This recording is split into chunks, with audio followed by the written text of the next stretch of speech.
there's a lie, so there's tremendous wisdom, I believe, um in repetition, in doing things over and over again. Um, there's a line in the book that sits fatally flawed on my computer. There's a couple things I really like in there. It's called The Feeling Body, by the way. And there's a line though that I like saying, that I like thinking, I liked writing it, that practice doesn't make perfect. Practice creates realization. Okay, so that, and there's sometimes I say to you all, as an adaptive yoga student, we have to learn more from less, because we don't get access to the full range of all the realm of asanas, right, in the same way. And that kind of sounds like, oh, we have a harder thing, right? A harder task. And to me, I've always thought about it more as you and I in our practice have to be slightly more, not slightly more, a lot more focused on what I would call the heart of yoga, as opposed to getting caught up in and attached to all the doing of the poses, all the accomplishment and the natural attachment that comes from thinking that the realization, the yogic realization that comes on from asana actually depends on the mastery of a whole wide range of poses. And so maybe you've heard me say this before, and it's another line that's in the other book, but I like a lot, is oh my God, the line just went on my head because I went back to another line in my head. Is that, wait, the line in the other book, it'll come back because it's right here anyway. But the point being is that, there's as much infinity between 0 and 1 as, to say there's as much infinity is kind of a funny line already right out of the gate, right? There's as much infinity between 0 and 1, and 0 and every number you can possibly realize, right? Or even say, or number, that the infinity happens everywhere, right? So that's one of those things you go, wait, no, wait, there's got to be more infinity. No, actually, when it comes down to mathematical equations, there's an endless possible series of numbers between 0 and 1, as much as there's an endless possible of numbers between 0 and tajillion, kabillion, whatever, right? And that truth is literal also when it comes to asana. And I hope that you and I have figured out together that it's not that we're focused or we don't get access to as much. The way we get access to the potential of infinite realization has to do more with going between 0 and 1 than between 0 and 10 to the 500th millionth power, right? Right, and counting, right? So that in some ways, I think that you and I are more focused in this really simple, important way. And so we're subject to less distraction, right? And also to certain kinds of attachment that I've watched in the years I've been practicing yoga and teaching yoga, that I see happen to practitioners who can do all the poses, right? The other thing that ends up happening, is that it's not just, there's nothing wrong with feeling accomplishment. So some of you that can all of a sudden do something you couldn't do, maybe roll over better, maybe do this, maybe get on the floor, maybe have the courage to get off the floor, maybe, maybe all those things.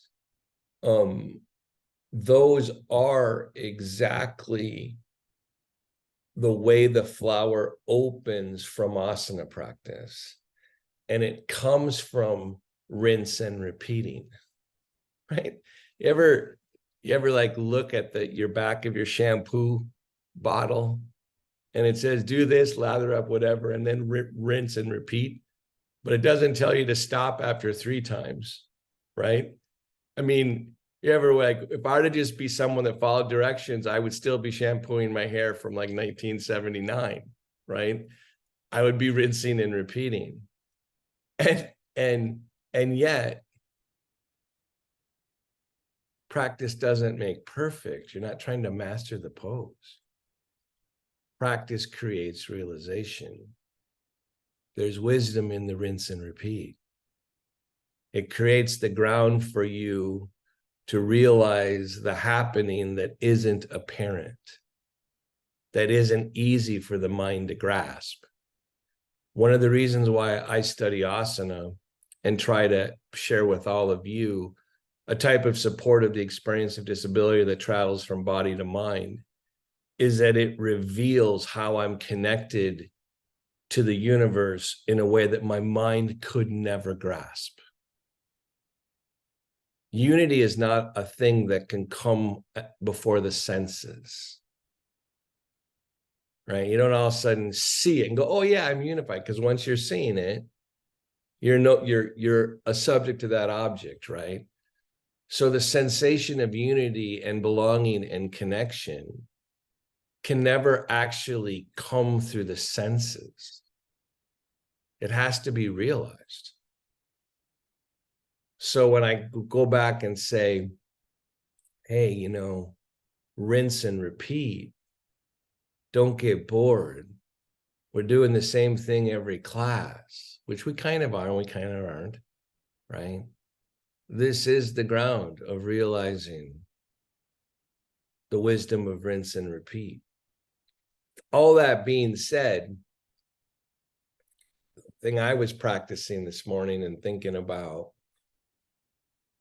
first, it's going to sound like out there a little bit, so there's a line that Biga Sangai wrote in Light on Life, which is a book I've never finished. There's something about it that didn't quite do it for me, right? But there's like these nuggets that I still keep turning over and over and basically keeping on perpetual rinse and repeat. So there's certain lines that I'm still washing my hair in the shower over and over again. And that's how I learn as a student, right? So I keep turning them over, and all of a sudden one day they like turn something over a new way. And I'm like, what the hell? And then I realized what it is to have a beginning mind and what folly it was that my mind thought it knew stuff and all a bunch of stuff like that. But the line is, extension requires attention, right? Expansion is consciousness. That's the line. Extension requires attention. Expansion is consciousness. So look at a space in your, well, probably not an empty space, because that'll make your mind go in an auto loop and break down and tumble into an abyss, right? But figure out a spot in your house or out your window and really focus on it and reach for it, whether with your body or not. Like even like point to it, right? I'm pointing to a crook in a tree, a little empty spot in a dying tree that I've been watching for years, right? Letting it hollow out on its own. And so that kind of extension of awareness requires attention, right? In Virabhadrasana 2, Warrior 2, there's a kind of, I think, a little bit of a throwaway line that people often use, Virabhadrasana 2, Warrior 2, you're looking out over your hand, and they talk about this thing called drishti, this like attention thing, right? Put your drishti right over your second finger, right? So you focus the attention as you're straightening your arm, as you're extending your arm, right? So you're using a single point kind of version of meditation to narrow and focus your attention. So that would be an example of extension requires attention. You have to focus it. If you're going to go into a book and extend your mind into a book, you need to focus. You can't read a book without some sort of focus, some sort of attention, right? But in people in Warrior 2, right, Virabhadrasana 2, to me, some of the magic of the pose happens when you do two other things. When you focus your attention out your arm, which we're going to do stuff like that.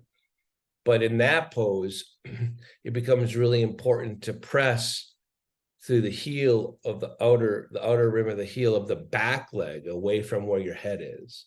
So your attention's going this way, but the grounding of the back leg becomes really important, which is when I have you lean over, I'm often having you press on your opposite femur bone, right? And the other thing in that pose, when you teach a traditional student, a lot of people especially a beginner, lets their back arm drop, right? So they're focusing this way and they're having so much attention go this way, right, that they forget about the backside of their body. Has anyone noticed how often I'm reminding you of back body presence, right?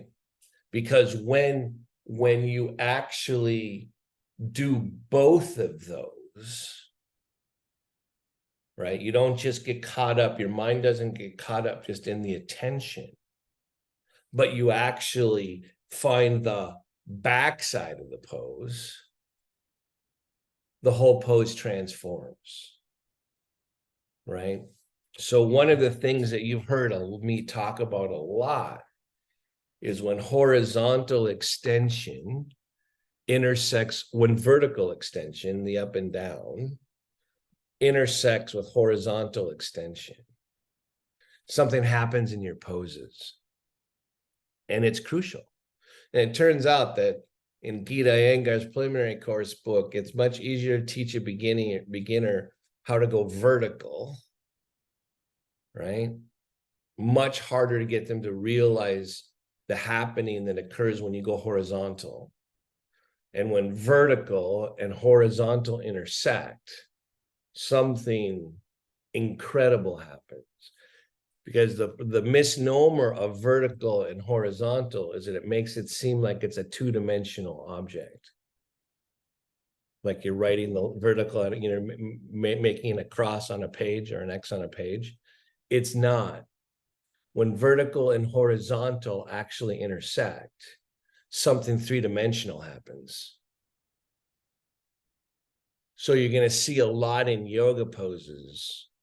There's going to be instructions that are making you practice, rinse and repeat over and over again, where vertical extension intersects with horizontal extension.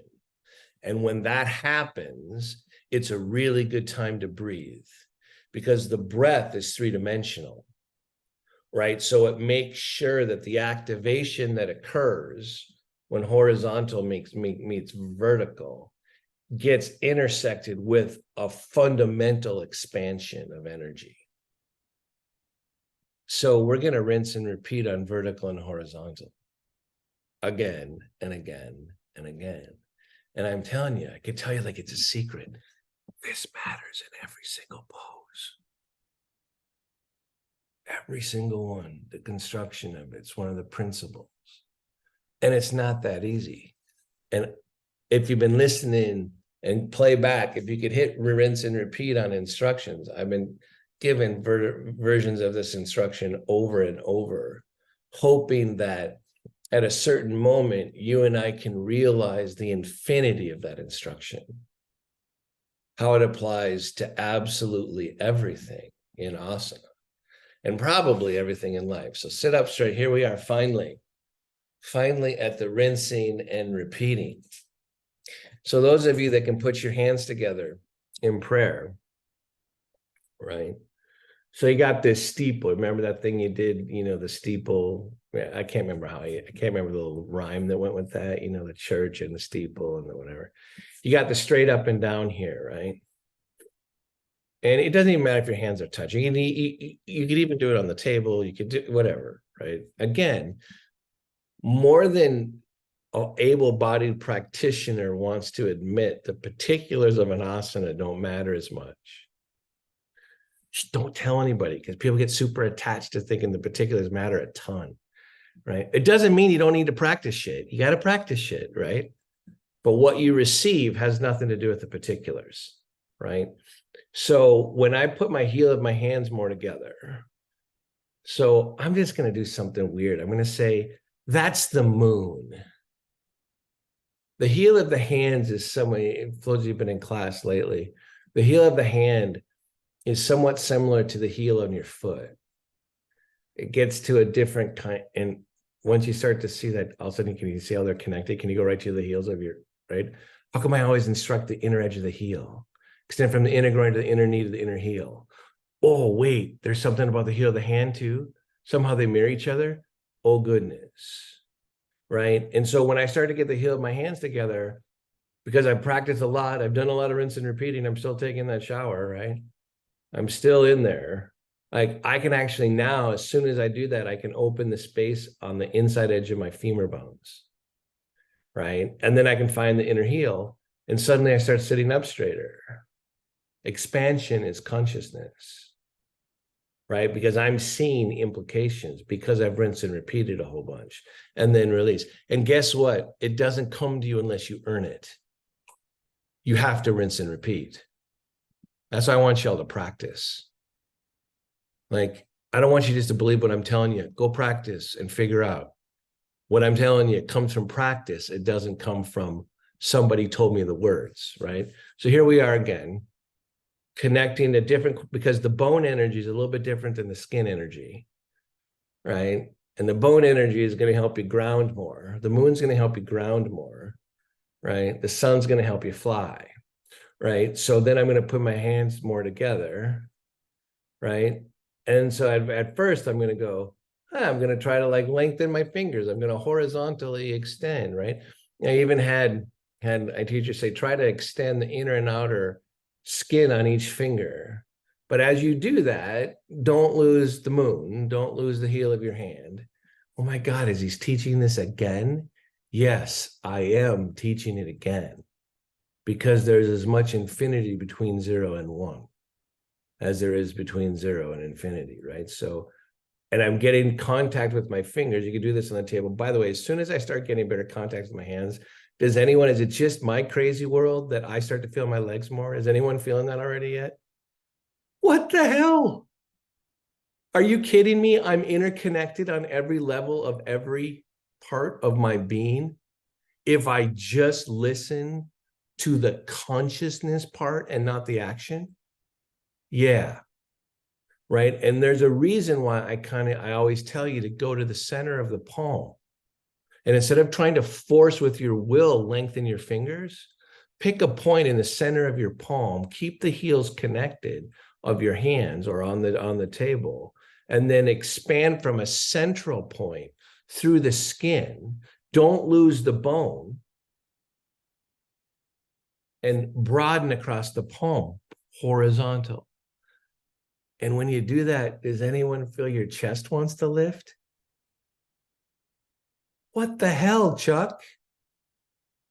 And then if I can add the backside of my body and let my shoulder blades come in, my sternum lift, somebody's lighting a torch in the corridors of my legs. It's a good time to breathe.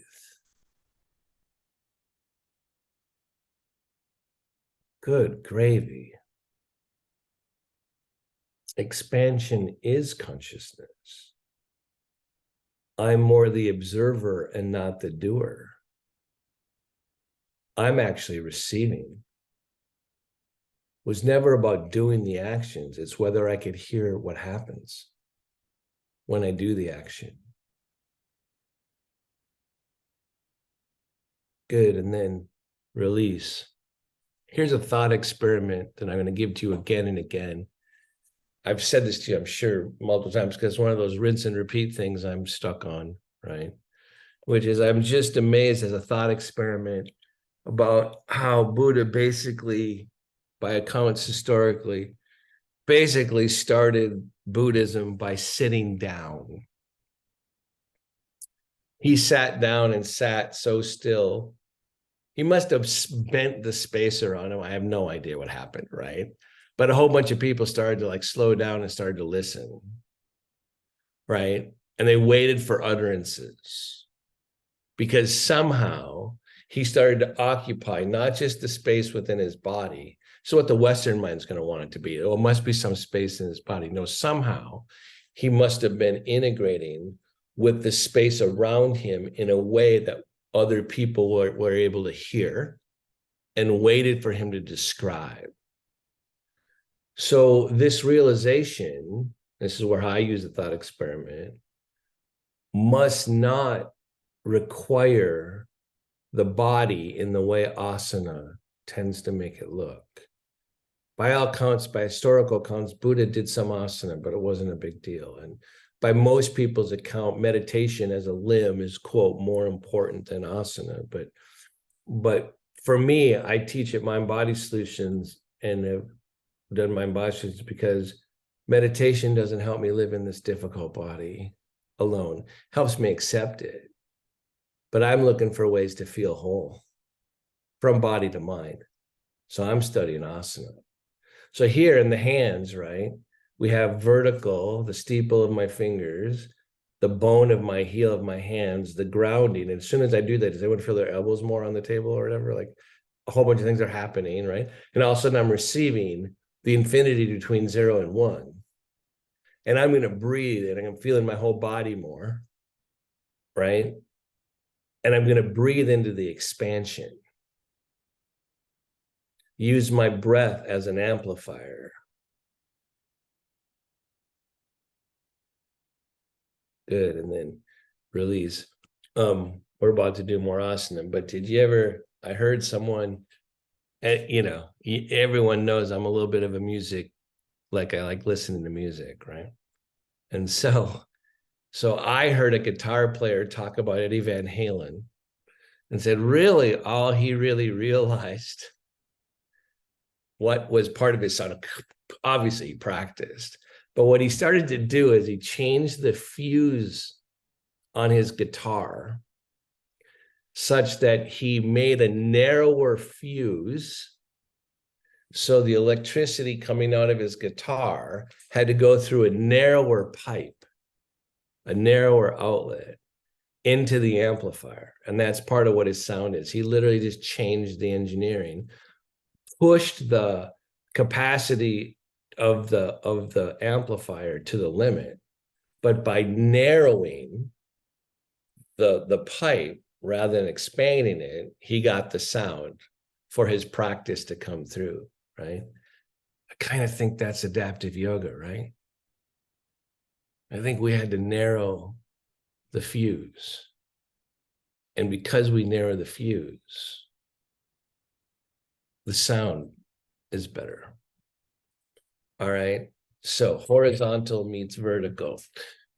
All right. So we want the down energy, right? But if we cover up the down energy too quickly, right? So let's do the thing we always do. Let's do our rinse and repeat. We're going to start moving around a little bit because I want empty space to be part of my asana.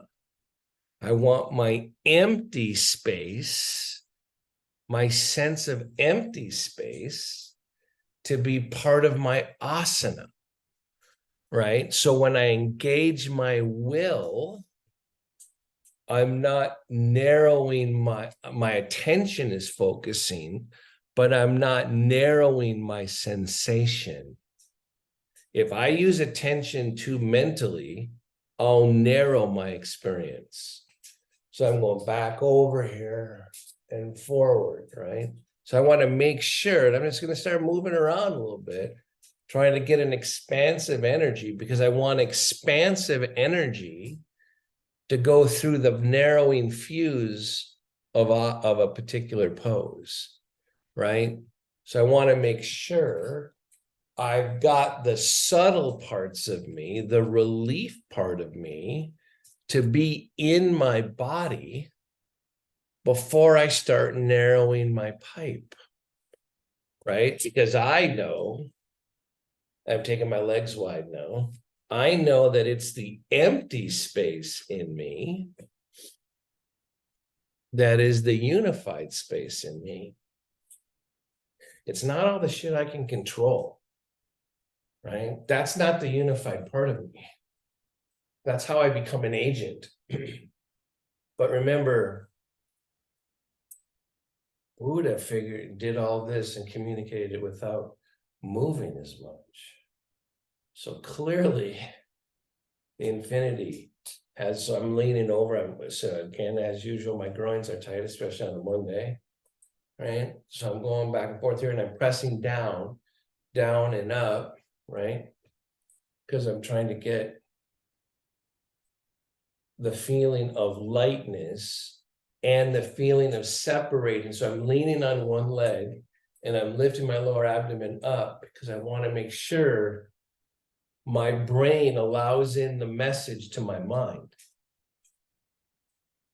that my legs are separate and distinguishable from my lower abdomen. Most of us that are sitting all the time are losing the separation and the distinction between our legs and our lower abdomen, which actually affects our chest, right? And then when you start to close your chest down, you start to lose connection to the world. So I'm going back and forth here, trying to remember, oh yeah, my legs are different. Because I'm paralyzed from the chest down, it's easy for me to fail to distinguish between my legs and my spine, right? Because there isn't continual input to remind me that my legs are different. So I'm bringing my legs back together, right? So this thing back to hands in prayer, horizontal meets vertical. Can I do it how does that happen in my torso? So let's say that the laws of physics and the happening in asana happen exactly the same at every point in space within your body, right? Everything's a fractal. Okay. So like if this is happening when I get it, when I rinse and repeat enough times on putting my hands in prayer or on the table, because remember, olive dog, you can do it on the table. Olive dog pose resides in the hands, right? But can I make that same happening occur in the center of my chest? So when we're about to twist here, but so if I hit down with my sitting bones and lift my sternum, right? Okay, cool. That's more vertical. I'm going to make sure the pressure on the heel of my hands and the length of my fingers is going with hitting down with my sitting bones and raising and lifting my chest. So I'm making sure that I don't forget that there's a fractal pattern here. Okay. And it's everywhere at every point in my body. We're just having to be practicing in the chest now. Okay. So, but now you've heard instructions like broaden across your collarbones. Here comes the horizontal, right? And you can also know that I tend to emphasize dropping the shoulder blades, but spreading the space between the shoulder blades, right? As opposed to lifting under the collarbones. And I do that because I know that you and I are going to struggle with the back body more because we're trying to overcome our disabilities, right? But this is the equivalent of doing it from that side would be the equivalent of why I'd tell a traditional student to press through the outer heel of the back foot in triangle pose, right? Because I want to make sure I've got the back side of my pose, right? So I'm hitting down with my sitting bones. I'm lifting my sternum. I'm adding horizontal extension between my shoulder blades. I'm dropping my shoulder blades down. Now, oh goodness, I'm not just going to press down through my heels. I'm going to try to broaden. By the way, I'm paralyzed, so I can't quote feel where my heels are, but I'm going to broaden across my heels and make that connect to a sense of broadening across my sacrum, across my very low back. All the time, I'm going to keep the happening in my hands. What? This is way too complicated for my mind. Yes, rinse and repeat. You know what's great about practice? It makes the mind not have to be in charge. Good. At least you actually are, if you can get through the boredom of doing stuff over and over again, what happens through practice is that your mind doesn't have to be in charge. And when the mind's not as much in charge of asana, you're actually freer.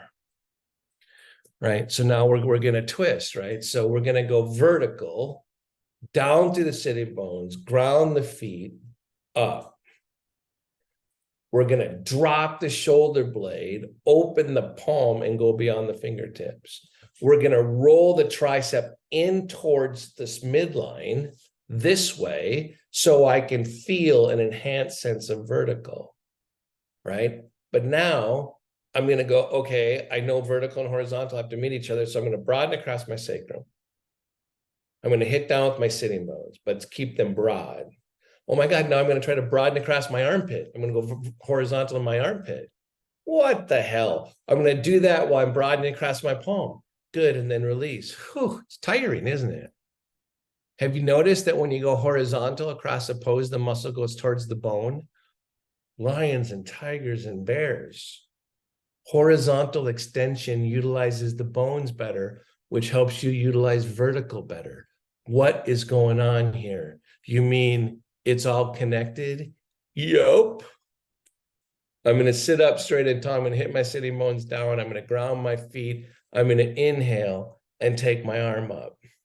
I'm going to roll the tricep in to find the midline, to find the vertical and horizontal. But then I'm going to go, wait, it's vertical. It needs to be horizontal too. So I'm going to spread across my sitting bones. I'm going to feel each heel, and I'm going to open, smile with my armpit, and I'm going to broaden across my palm. And when you do all that, does anyone notice the upper arm muscles go towards the bone in the upper arm? And it opens up, you get to receive awareness in your legs. Whew. And then release.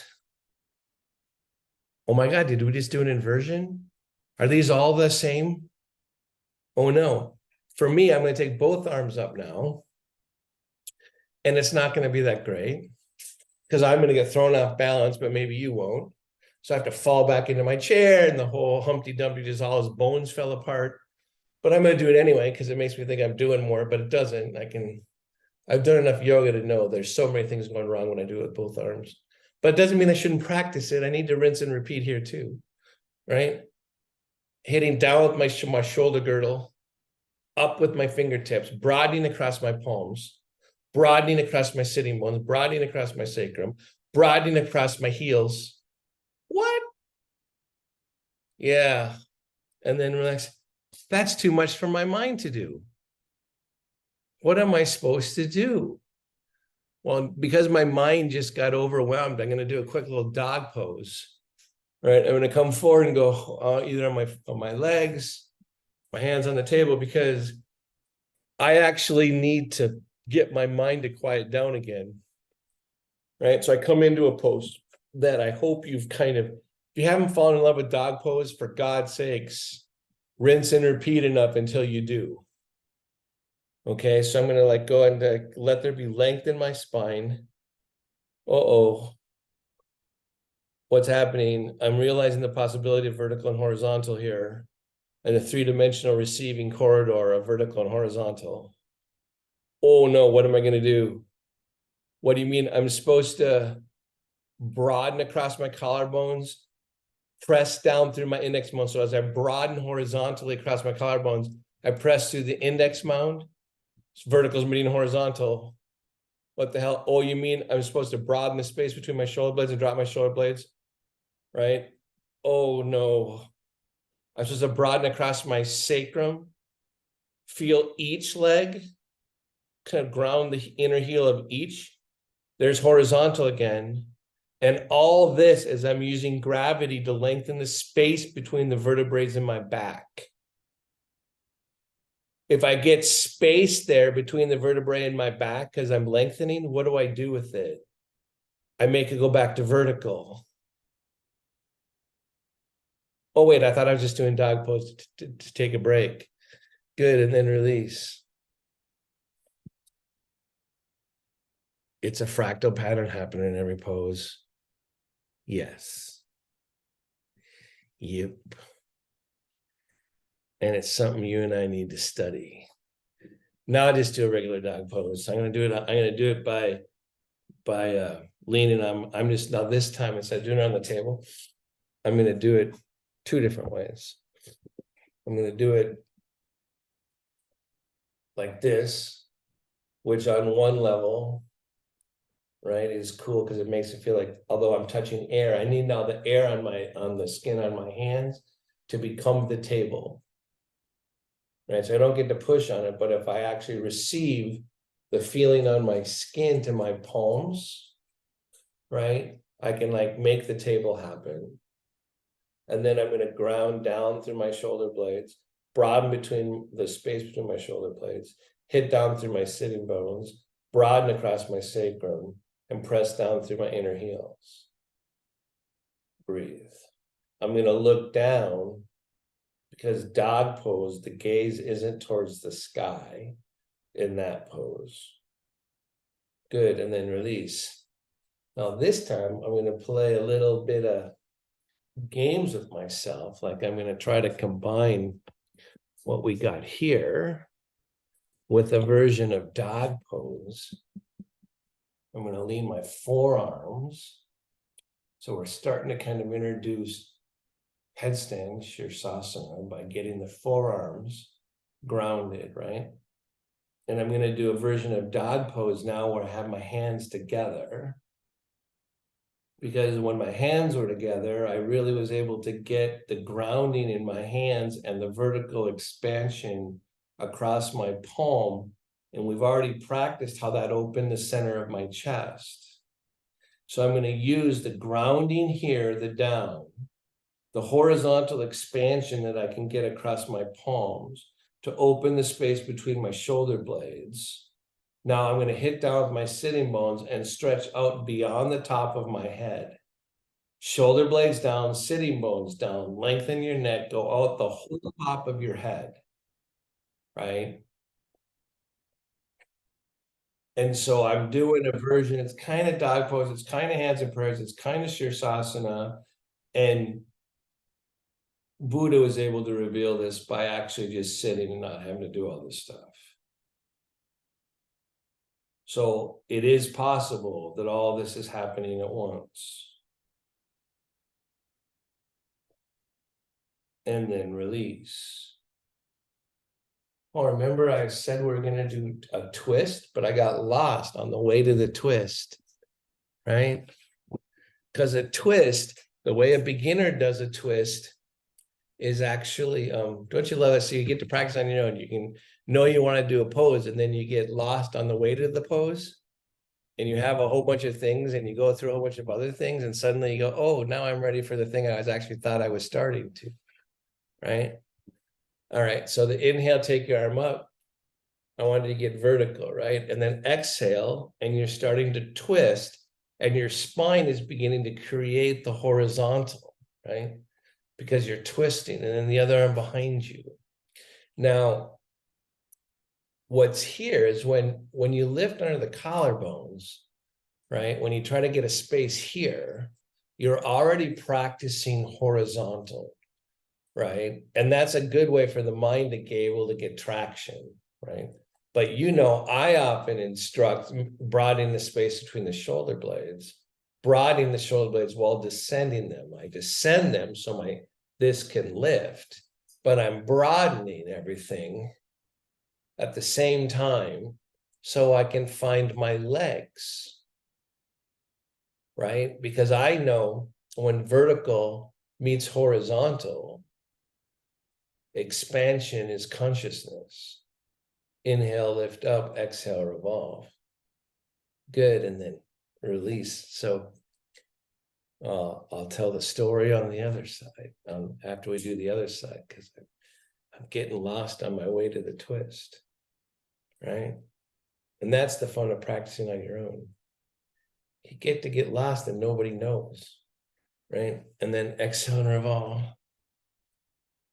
Find the place where your other arm needs to be so you're on balance, so you can receive vertical and horizontal simultaneously.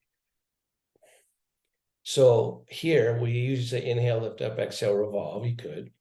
That's how we teach a beginner, right?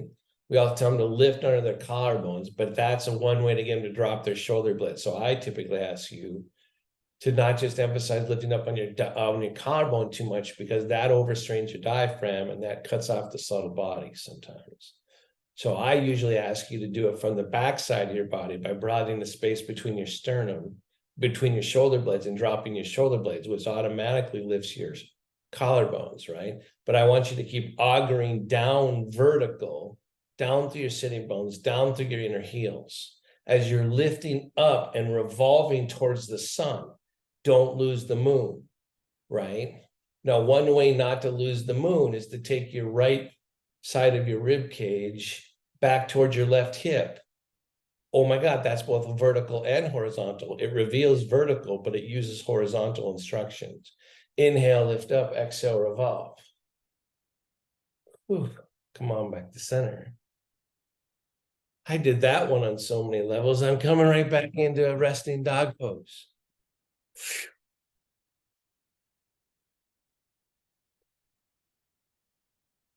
But wait, I don't always want to practice with this narrow of a fuse, right? But right now we're going for Eddie Van Halen. We're going for the eruption, right? You know that song Eruption, right? Come on. You better know on their first album. The Eruption guitar solo changed rock and roll. Mm-hmm. And then release. All right, so we're going to twist again. And let's pretend that that we could put Humpty Dumpty back together again. We could pretend, but we can't really pretend. But we're going to try to say, well, we're just going to do a twist like I would have done if we hadn't done all this, right? So we're just going to do like a quick twist, same twist, right? Inhale, lift up. Exhale, bring your hand to the outside, take your hand behind you. Try to do it as if you haven't done what we just did. And then just do your simple twist, right? The one that you don't do all this extra stuff, horizontal, vertical, right? Good, and then release. And then do the other side, inhale up. So sometimes it really matters to do things fast without so much, right? But try to do it. Notice the all the extra stuff in the sequence starts to sneak into your pose, even though you don't mean it to, right? So good, and then come back to center. So I'm just trying to do it kind of fast, right? I'm trying to like get my mind not to try to go so far down the rabbit hole, right? But I can't not. Once Humpty Dumpty breaks into all the infinity, it's still with me. And I start to smile because I start to see why this is more, not to pay so much attention, is part of why a beginner likes yoga at first, because they just think it's about the twisting and then go the other side. And then they go like, oh, they don't have to have too much awareness of the infinity between 0 and 1. But you know what you want a beginner to do? And then come on back to center. You want them to rinse and repeat 10,000 times. Because eventually, practice doesn't make the twist perfect. It reveals, right? You start to realize there's more going on, right? So what I like, so I've taught a lot of traditional students twists, right? And there's a thing they don't even know how deeply they've internalized. And I think it has to do with, I don't know if it's more intense in the United States, but it seems like it would be, but I haven't taught enough internationally. We tend to think more must be better. Like in a way, our whole country is founded on more is better, right? So it's funny as you can see it in twists a lot in a traditional student. They think it's about cranking the shit out of the twist, right? And there's some benefits to squeezing your adrenal glands and squeezing your kidneys, right? That they must, and you get a feedback loop. If you can crank it really hard and keep straining and fighting, right? You get a feedback loop for your mind because you're up against a brick wall, and allows the mind to think it's in control, right? Which helps the mind continue, right? Except if you squeeze out of the air, there's a place at which you're just squeezing the turnip, you're not getting any water anymore, right? So inhale up. So you watch traditional students overcrank twists all the time and then exhale because they don't auger the midline. But you could, and I don't want you to do it because I find them really violent, right? But if I really try to really get inhale, lift up, and exhale, go as far as I possibly can, right? Don't do that because that'd be stupid. I want you to realize how stupid it would be, right? Inhale, lift up, exhale, revolve. But you kind of go, you can kind of imagine the mind going, there must be glory over there if I could just go a little farther. There's got to be glory over there, right? Except what if the infinity was between 0 and 1, right? That you're never going to get to 100,000 billion million on a twist. That you have to start spreading out, realizing more by spreading horizontally, combine it with vertical, and then come on back to center. Sit in the midline. So take a moment to figure out, like Renee, I just saw how you go off balance on one sitting bone, right? And before you start the other side, do readjust, right? Like exactly what you're doing, and try to get that empty space back part of your pose, right? Because when you and I fall into one sitting bone heavier, we squish the empty space. So when we crank the twist, we're cranking violently without even meaning to, right? But I just said that to Renee because I saw it and I saw what happens in my body too, but I know all of you are doing the same thing. There is an adjustment that you should do between sides. You need a beginning mind. You need a fresh start even between sides. That's why Iyengar is telling you to go back to Tadasana before each side. All right, so inhale up. Horizontal. Oh, we're trying to do it. You're going to go over here. Now you're going to laugh at, well, I say laugh, but it's also got value, right? Inhale, lift up, exhale, revolve, and you can kind of go watch the fact that you want glory. You kind of, you can see a whole, let me tell you, like most of the students in a traditional class will think if they could just go a little farther, they'd be doing more yoga. Because there's glory in that meme, right? Right? But you and I know that the infinity is the vertical and the horizontal, revealing 3 dimensions. Good, and then come on back to center. If I think that it's about how far I can go into the twist with my will, I'm trying to force my asana into 2 dimensions. So my will can get traction. All right. Straight up and down. Vertical. Right? Down with the sitting bones. But you and I already know, down with the sitting bones, feel where the sitting bones are so you can feel the space between the sitting bones. So you don't lose the horizontal. You're lifting your chest, but you're broadening between the shoulder blades. But you're trying to keep it connected, which means you just have to allow it because the mind can't do all this. You better be rinsing and repeating. You're trying to make sure that the fractal is happening in every part of the pose, because now my arms are going to go wide. But I want my arms to go horizontal in consistent with the vertical and the horizontal that's happening in my spine, right? Now, it's going to be easy to lose the truth of this pose. I'm going to start down at my sides, like 45-degree angles, because I want to maintain the core of the pose. Because if I go too fast out to the wide, I don't know about you, but I tend to get caught up in the struggle that's out here, right? So I'm keeping it 45-degree angles before I know it's going to get harder. And then as an expression of the vertical and horizontal, I'm taking my arms wide. And I'm doing everything that I know to keep vertical and horizontal firing at the same time. Out through the top of my head, down through my sitting bones, broadening the space between the shoulder blades, broadening my palms, feeling my feet down, broadening the skin on my heels. All of this.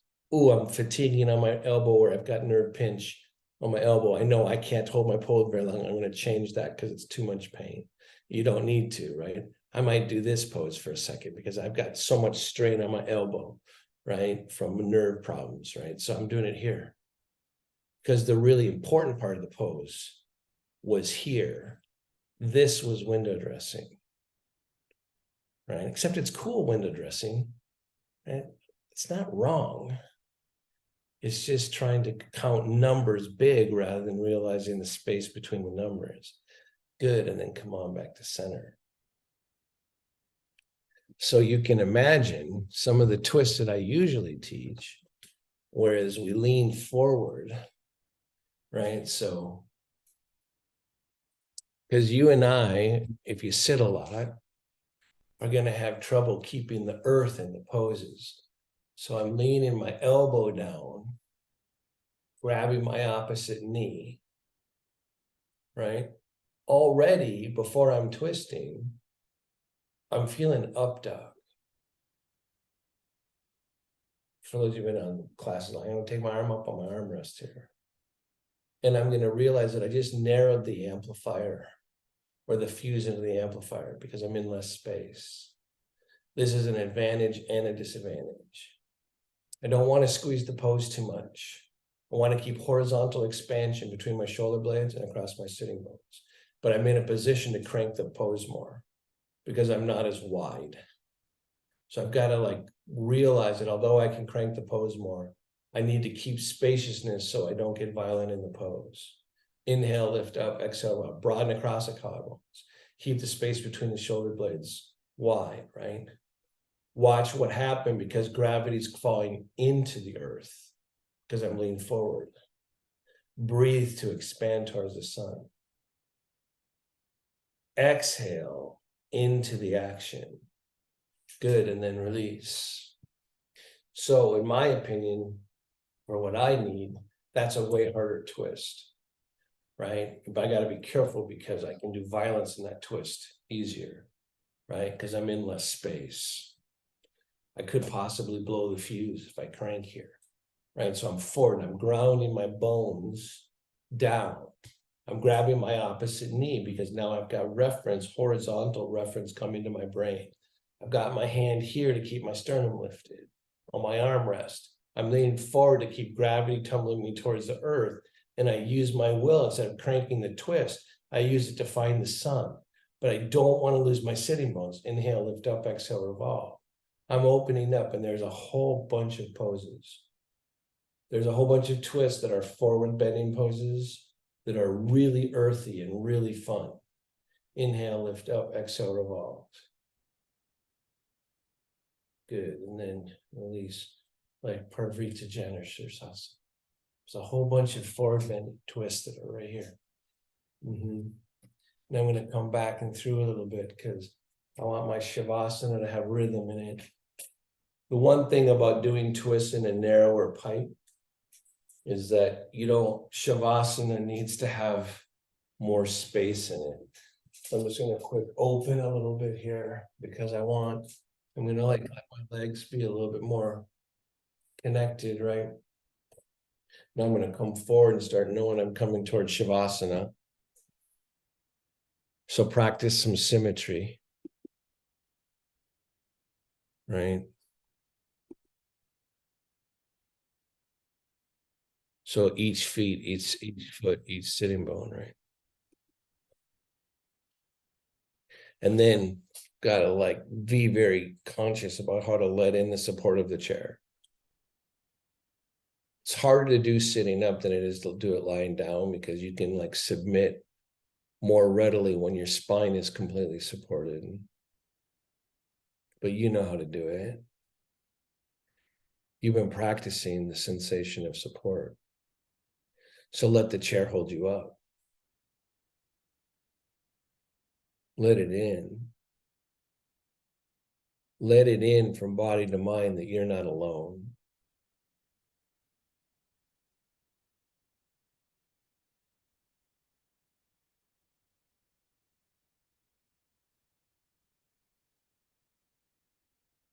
I'm going to keep my lips touching, my teeth slightly apart. But before I go fully into support, I realize that my neck is slightly compressed. So I'm going to try to like let a little air into my neck so I can receive a little bit better. I don't know what the place in you that's holding a little bit right now.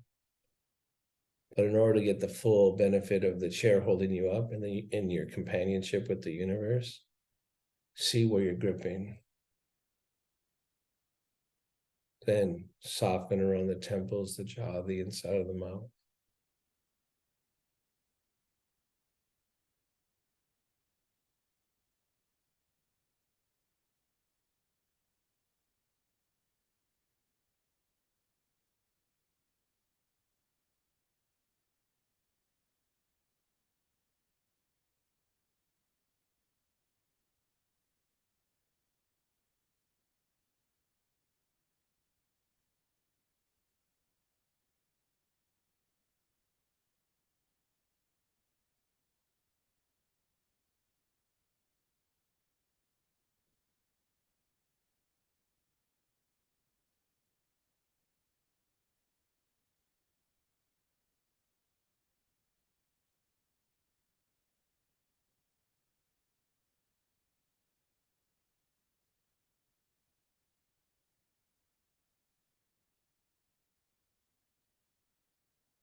Feel your breath.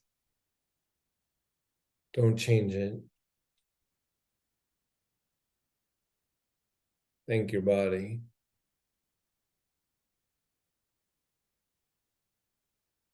Think it again.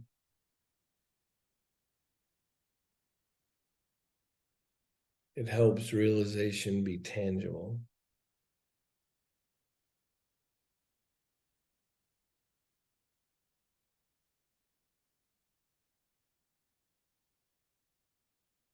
Start to bring yourself back. Slightly deeper inhalation.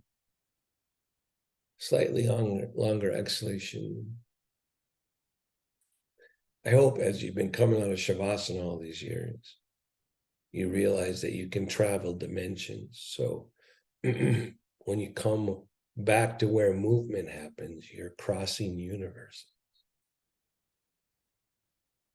When you're ready, open your eyes and let light in. Remember, there's as much infinity between 0 and 1 as between here and the moon, right? So when you're coming out of Shavasana, there's a lot of dimensions changing. So the light starts to come in and you go like, hey, dang, I kind of like the sun. Kind of like the light. In fact, I think I'll not just let it in my eyes. Maybe I'll let it come into the center of my chest. Maybe even across my sacrum, and maybe even where my feet are. And maybe I'll let there be a sensation of support from my wheelchair coming into the back between my shoulder blades. And then maybe I'll take an inhalation and an exhalation, and I'll realize, oh, that's why I practice. So I can have more of me. That's why I do it. Don't ever doubt the wisdom of rinse and repeat. It's just waiting for you. Thing about Buddha is that whatever he did, it's hard to repeat that. You get to repeat asana over and over again. Thank goodness they left breadcrumbs that make the experience tangible and repeatable in the body. So my mind can finally not be in charge. All right, everybody. Hands together. Namaste. Spirit in me bows the spirit in you. And if you can't put your hands together, I hope you figure out that you can do hands in prayer from the center of your chest, because everything's a fractal, right? Everything, the same asana is happening on every space in every part of your body, always.